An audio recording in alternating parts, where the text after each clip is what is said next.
El tema de la semana y una De invitada de lujo que lujo. además, ahora sí, nos acompaña desde el estudio. Menos mal, Telma, que no te hice venir. ¿Sí? ¿No? Ahí está. Oh, Hola, bienvenida, Oh, Telma. hola, ¿cómo están? Sí, contente con ganas de meter la cuchara. Sí, sí, me sí. meté la cuchara, Lo te vimos de estábamos viendo todo. recién y me daba risa porque me señaló, claro, nos habíamos olvidado de la elección de Rusia, ¿no? Que es central porque va a ser una elección Claro, que, digo, se supone que está, Ya se sabe más o ya se menos. sabe, digamos, ¿no? Eso es la Es realidad. pronto además, es ahora voto en cantado. marzo. En marzo, exactamente, son en marzo y es Pronto. una elección que ordena también, ¿no? La de Estados Unidos y la de Rusia son dos elecciones que van a ordenar el tablero 2024 y para adelante de la geopolítica mundial. Telma, bienvenida.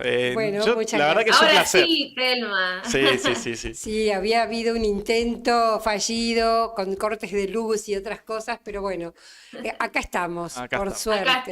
Muy estamos. contenta. Exacto. Bueno, Bienvenida, tiempo bienvenida. atrás le dije, no me acuerdo si fue en el cumpleaños de Pili, que estaba Pedro también dando vuelta, Pedro Brieger. Pili ya aparece por ahí a lo mejor en un ratito. Y le decía a Telma, no tienen ni idea, y creo que a Pedro no se lo dije, sí a vos te lo dije, y lo quiero decir públicamente, no tienen ni idea de lo que ha significado para un montón de compañeros y compañeras, y amigos y amigas, digo, Visión 7 Internacional. Y esos 9 años creo que fueron, ¿no? De Sí, acompañarnos. más, 10, llegamos a cumplir los 10, ¿sí? 10 los 10 años, ¿no? Sí. Y que yo era el programa que, con un poco de resaca, porque era un poquito más joven que ahora, El sábado al mediodía es duro. al Pega sábado al duro. mediodía era el programa fijo de la tele de casa y del almuerzo familiar. De hecho, era el día que se prendía la tele, digamos, porque los otros días se come con el televisor apagado, pero Visión 7 Internacional nos interpelaba y la verdad que era una hermosa trinchera, Telma. Sí, la verdad que sí, lo extrañamos.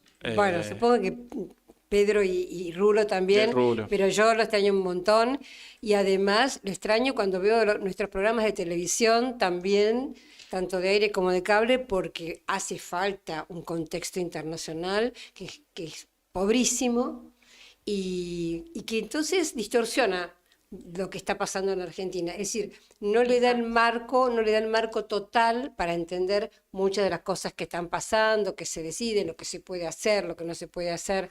Entonces, yo lo lamento tanto, porque imagino eso también, lo que hubiera dicho el sábado siguiente sobre, porque siempre uno habla, por más que estés hablando del mundo, siempre hablas desde el lugar donde estás. Exactamente. En- Exacto, exacto. Exactamente. entonces, Y yo es y es un aporte fundamental para el movimiento nacional y popular, sí, ¿no? sí, porque además lamentablemente también hay un déficit, me parece a mí, en los dirigentes, Sí. salvo Exacto. excepciones, como Cristina Kirchner, que sabe un montón y que te das cuenta que enfoca y que encuadra todo en el marco internacional, salvo contadas excepciones, la mayoría desconoce bastante y habla un poco por lo que escucha, por ejemplo, repite Ujú. cosas tipo, Argentina no le interesa a nadie porque está fuera del mundo, ¿viste? O América Latina no aparece nunca, cuando es todo lo contrario, ¿no es Exactamente, cierto? tal cual. Es Exacto, tal cual. Y es cierto que exacto. hay un déficit dirigencial en los temas internacionales, es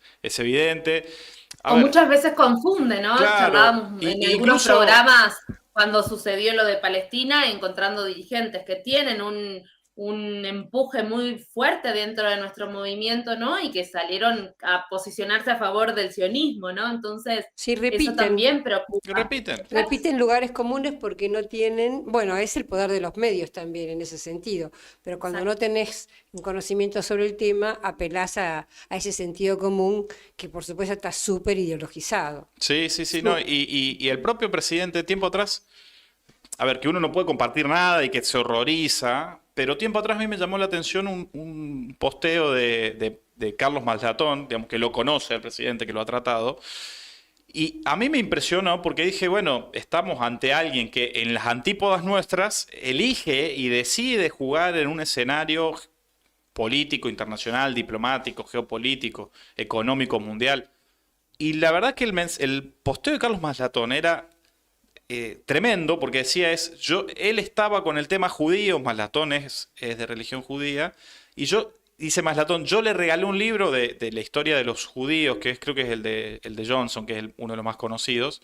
Dice, para que él asumiera una lectura histórica, política, incluso económica. Y dice, y la verdad que lo perdí porque me empezó a discutir la política desde, lo digo en buenos términos, no quiero que suene mal, desde el misticismo religioso.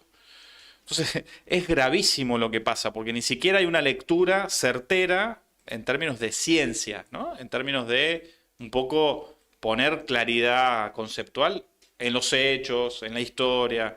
Después podrá elegir, pero es como que ya hay un error incluso en el movimiento anterior, ¿no? Y de este lado ni hablar. De este lado es así, digamos, ¿no? Y qué bien nos vendría Visión 7 Internacional para acomodar eso. Yo espero, digamos, bueno, obvio, Telma, nos vamos a creer. Te invitamos a la neurona para eso, pero... No, o por lo menos que haya yo pienso a veces, que haya unos 10 minutos, un corto en programas importantes sobre nada más dedicados a política internacional. Yo lo veo al pobre Pedro que apenas Sí. le dan un minuto para explicar cosas complejísimas. Y le dan un minuto y lo apuran. Y la verdad es que es lamentable. Sí, es lamentable, Pero es lamentable. en los programas importantes debería haber al menos 5 o 10 minutos con mapas, ¿viste? Con nombres, con datos duros, interpretaciones sobre lo que está pasando. Sí, Pero bueno, totalmente. Es un déficit de la comunicación y del país, ¿no? Esta lectura tan chata del y acontecer, ¿no? esto, honesto, y después vamos al tema. Y creo que no es casual, mira, No, Matías, porque, por ejemplo, si vos ves los diarios franceses, se ocupan solo de África, que son sus excolonias, y de las cosas que hay que decir. En todos los países la parte de política internacional está muy recortada, porque creo que es a propósito. Cuanto menos enterado está el ciudadano, más cree que las cosas que le pasan a su país le pasan no por un contexto mundial, sino porque le pasa...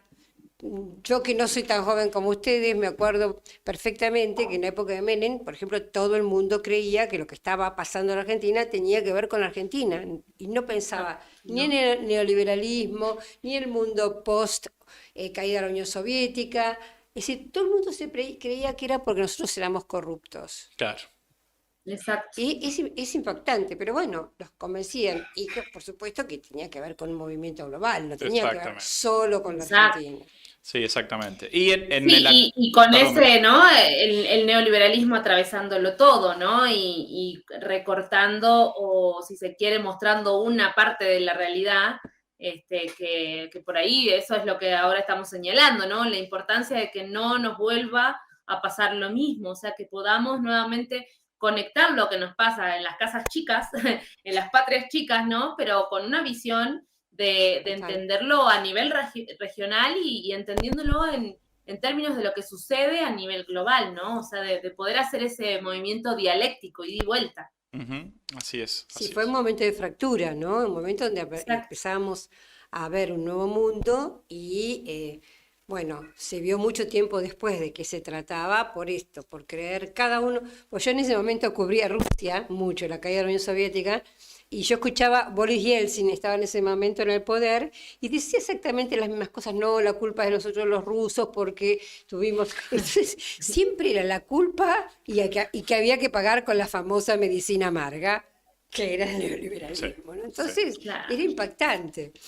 Es tremendo y un poco lo que pasa ahora, ¿no? Porque pareciera ser que para la política exterior es algo que viene heredado, digamos, ¿no? Que va de suyo que defender la economía de mercado, diría Javier Milei, es, digamos, va de suyo que hay que defender Es lo natural, claro. naturalmente este orden económico mundial, este orden político y geopolítico mundial, ¿no? Es como que la Cancillería, la labor diplomática de nuestro Estado es una subsidiariedad, ¿verdad? Difícil, ¿para qué me meto ahí?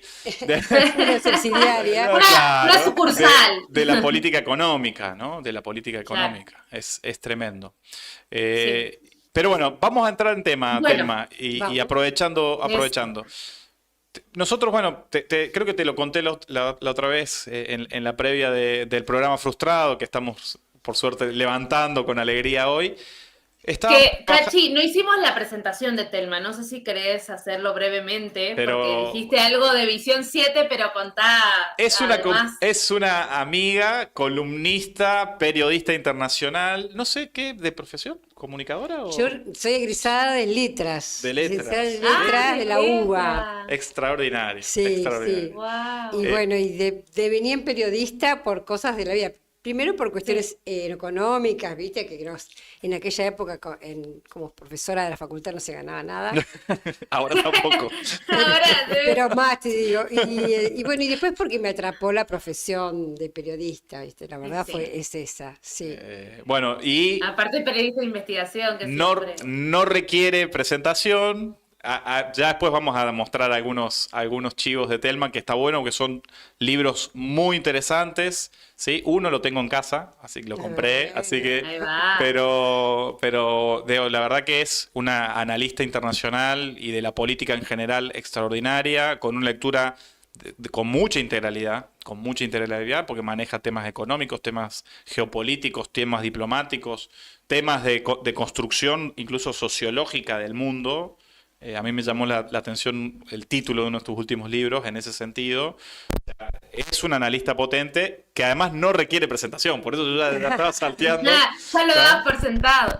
Cuando mando los mensajitos estos de WhatsApp de distribución, muchos amigos y amigas me dicen, uy, Telma, soy su fan, ¿viste? Ya el Mati Feito, digo, varios amigos y amigas de La Neurona que es como, no la conozco, pero la quiero conocer. O sea, hay que armar un club de fans, ¿tá? de Telma que apareció, así que... Ahora te digo que estamos desde marzo en la Radio Madres con Atilio Borón, ¿no? En el programa Diálogo Internacional. Diálogo Internacional, en la M530, Somos Radio.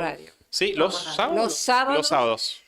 El año pasado estábamos de 6 a 8, creo que repetimos ese horario, pero todavía no. Pero bueno, en marzo se puede entrar al programa. Excelente. O ustedes lo comentan. Excelente. Cuando empecemos. Sí. Estuvo también en Radio Ahí, Cooperativa. De manera colaborativa. Estuve en Sputnik. Y Sputnik. Tenía un programa en Sputnik, se llamaba Voces del Mundo, varios años. Y bueno, y después hago una columna en el Destape. En el Destape, exacto. Web. Que ahí nos pisamos. Somos compañeros. Somos compañeros, nos pisamos porque a veces Laura nos dice, no, ya entró Telma en le proponemos el tema a Laura Carpineta, que le mandamos también un beso enorme, que le entramos a un tema y dice, no, ahí ya está Telma. Así que direccionamos las energías porque ya sabemos que, digo, la alegría, eso de decir, bueno, si está Telma, no hace falta, no vamos a ser redundantes en los análisis. Pero bueno, te cuento que estábamos, y creo que algo te conté, trabajando un poco, venimos siguiendo la interna norteamericana, venimos siguiendo todo lo que pasa en Medio Oriente, en sus múltiples subcapítulos en general, pero nos empezamos a dar cuenta de que hacía falta tener una mirada de integralidad de un gran jugador regional en Medio Oriente en particular, que es un jugador extrarregional, ¿no? De los Estados Unidos. Entonces, la lectura que estábamos haciendo era, bueno, cómo mirar los Estados Unidos en Medio Oriente hoy, ¿no? Un gran jugador determinante para los movimientos diplomáticos y geopolíticos de la región, y preparando el material para trabajar este programa, nos chocamos con un gran artículo tuyo publicado en la revista Acción, sobre la multiguerra, y nos sacudió ese concepto. Nos sacudió ese concepto, la nota es impecable, después la vamos a pasar para que la vean y la vamos por ahí incluso hasta difundir por las redes sociales de La Neurona, porque la verdad que es interesante y nos gustó ese concepto, porque de verdad que se está viendo que hay un Estados Unidos con un nivel que es un montón decirlo, pero es los Estados Unidos con un nivel de presencia y de agresividad en Medio Oriente como no se estaba viendo, ¿no? Así es. Un escalamiento en términos económicos, en términos políticos, diplomáticos y las sanciones unilaterales que los Estados Unidos tiene, y en términos militares, ¿no? Con un comando central, un USCENTCOM, que es el comando central militar de las Fuerzas Armadas de los Estados Unidos en Medio Oriente. Es una parte del globo que ellos denominan el centro, ni más ni menos que el centro. muy activo. Una cantidad de bases militares importantísimas. Importantísimas. Los países, Eh, incluso los países árabes, Los países ¿no? árabes, exactamente. Así que nos llamó la atención mucho y un poco en esa clave explicativa preguntarte, Telma, ¿qué entendés por multiguerra y por qué ese concepto? Bueno, voy a empezar por algo que comentaste que me parece que por ahí hace falta volver un poquito atrás. Yo siempre vuelvo un poquito atrás. Sí. Al fin de la Segunda Guerra Mundial, para no ir más atrás, y es que Estados Unidos, o sea, uno se acuerda, tiene la idea de que en 1948 se crea el Estado de Israel, un poco de manera, si se quiere, empujada y unilateral, porque Naciones Unidas hablaba de 2 estados, y Ben-Gurión se adelanta y crea el Estado de Israel. No se adelanta a que se defina en la ONU. Pero lo que vemos que desde entonces, ese es un enclave norteamericano, porque Estados Unidos, después de la Segunda Guerra Mundial, que empieza su expansión, salvo la parte de la Unión Soviética, o todo lo que podría llamarse el mundo comunista o el mundo socialista, necesitaba un enclave importante en Oriente Medio. Entonces ya desde que termina la Segunda Guerra Mundial aparece esa presencia, que es una zona, como todos sabemos, riquísima en petróleo y absolutamente estratégica en cuanto a los pasos, que acá después vamos a seguramente hablar de Yemen, de todos los pasos que tienen que ver con el vínculo con el Mar Negro, el vínculo con el Mar Mediterráneo, el Océano Índico, todo como cerca del 90% de las mercaderías, esto dicho por la Organización Mundial del Comercio, cerca del 90% de las mercaderías pasan por esa zona. Tremendo. Porque nosotros a veces nos imaginamos que las mercaderías se trasladan de manera más rápida. No, se trasladan por barco y tardan días en los barcos, y hay esos pasos que son esos estrechos o esas conexiones por agua que son fundamentales. Claro. Entonces, ese enclave siempre ha estado, digamos, muy cuidado por Estados Unidos, por eso Israel es uno de los... bueno, es el gran socio junto con el Reino Unido, ¿no es cierto? El gran socio de Estados Unidos. Y lo que empieza a suceder en este momento son 2 cosas. Por un lado, lo que está sucediendo en todo el mundo es esta transformación global, este fin de era unipolar, esta transformación, esta transición hegemónica, que se está dando también ahí. Claro. Hace unos meses sabemos que China tuvo un gran éxito diplomático al lograr que 2 países históricamente rivales, como Arabia Saudita y la República de Irán, se unieran diplomáticamente. O sea, vamos a hacer negocios. No somos más enemigos, tampoco somos súper amigos, pero los negocios están primero, vamos a hacer negocios. Esto para Estados Unidos es un golpe enorme, porque aparecía como la estrategia de ellos, divide y reinarás, Irán el malo, Arabia Saudita el bueno, el socio fiel, y esto se derrumba por una gran jugada diplomática de China, que además, recordemos, la ruta de la seda llega a esa zona, atraviesa esa zona y hacia el mar Mediterráneo para llegar a Europa. Entonces tenemos ese elemento. El segundo elemento es las características de Benjamín Netanyahu, que es el primer ministro de Israel, realmente con una cantidad de juicios políticos por corrupción enormes. Prácticamente podemos decir que su sobrevivencia política depende de que no se vaya del poder.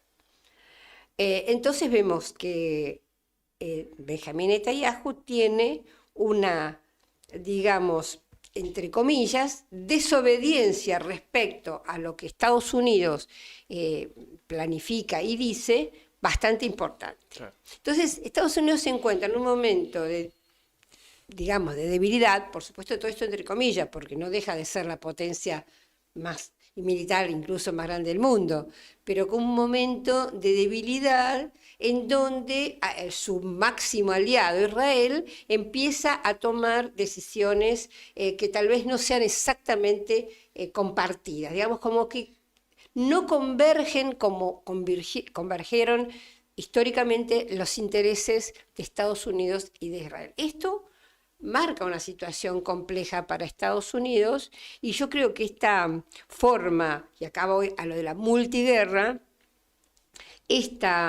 toda esta combinación de elementos hace que de repente varios focos que estaban en latencia, o incluso algunos como el caso del sur del Líbano con Hezbollah, ya había habido otros episodios, empiezan a emerger en forma simultánea. Claro. Y se suma, en este caso, como yo hablaba antes, el de Yemen, que después, si ustedes quieren, lo amplificamos más. Entonces, por eso la idea de multiguerra, porque no se trata de como el caso podemos poner de Ucrania y Rusia, donde hay, por supuesto, muchos actores,